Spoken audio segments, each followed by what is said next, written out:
olan elementlər verib 5-də də. Aha. Buradan X elementlərin davamı birləşməlisə hansı oksidativ dərəcəsi göstərə bilər də. Burada X element verib, X elementlərin davamı birləşməsində hansı oksidativ dərəcəsini göstərə bilər.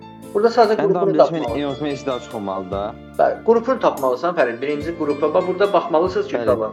Harda iyonlaşma enerjisi hansı keçiddə kəskin fərqlənir? Harda kəskin fərqlənir? Keskin fərqlənsə burada şeydir. Y1 ilə Y3 arası. Yəni Fərid neçədən neçəyə keçəndə? Yox, elə baxma. Y1-dən Y2-yə keçəndə, Y2-dən Y1-dən Y4-ə. Ən yüksəyə baxırıq. Yox, Fərid bax burada 2-dən Y2-dən Y3-ə, Y2-dən Y3-ə, Y2-dən Y3-ə, aysən. Y2-dən Y3-ə.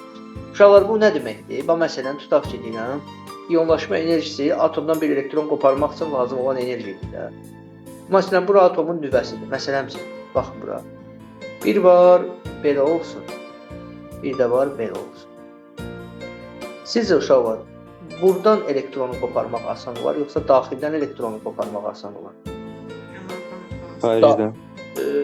Xaricdən daha asan olar. Çünki daxildə elektron mənfi yüklüdür.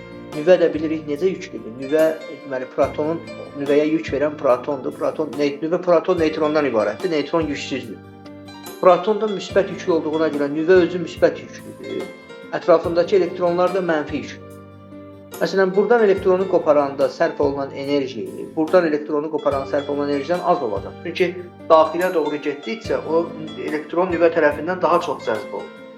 Burada da Y1-in qiyməti 120-dirsə, o deməkdir ki, məsələn, deməli və yaxud Y2 210-dursa, Y3-ə keçəndə bu o deməkdir ki, deməli bunun çölün xaricində 2 dənə elektron olub. 2 dənə elektronu qoparmaq üçün biz enerji az sərf eləmişik. Artıq 3-cü elektronu qoparmaq üçün biz daha çox enerji sərf eləmişik. O deməkdir ki, bunun çölündə 2 elektron olub, 3-cü elektron artıq qoparılması daxildə baş verir. Başa düşürsünüz nə demək istəyirəm? Yəni siz bura belə baxın. Bax bunu həmişə özünüzə belə yazın. Y1, Y2, məsələn, Y3 tutaq ki. Biz harda enerji kəskin fərqləndi? Y2-dən Y3-ə keçəndə. Hardan hara keçəndə fərqlənirsə, deməli orada o elementin qrupu olur. Məsələn, bunun qrupunu müəyyən edin. Hansı keçiddə, harda elektron enerji daha çox artır? 2-dən 3-ə keçəndə. Deməli element ikinci qrupdur. Başqa sözlə 2-dən 3-ə keçəndə artırsa, deməli bu o deməkdir ki, 2 dənə elektron çöldə yerləşir. 3-cünü qoparmaq üçün sən daha çox enerji sərf eləmisən. Deməli 3-cü daxildədir. Deməli bunun xaricində 2 dənə elektronu var. Xaricində də 2 dənə elektronu varsa, deməli bu neçənci qrup elementidir?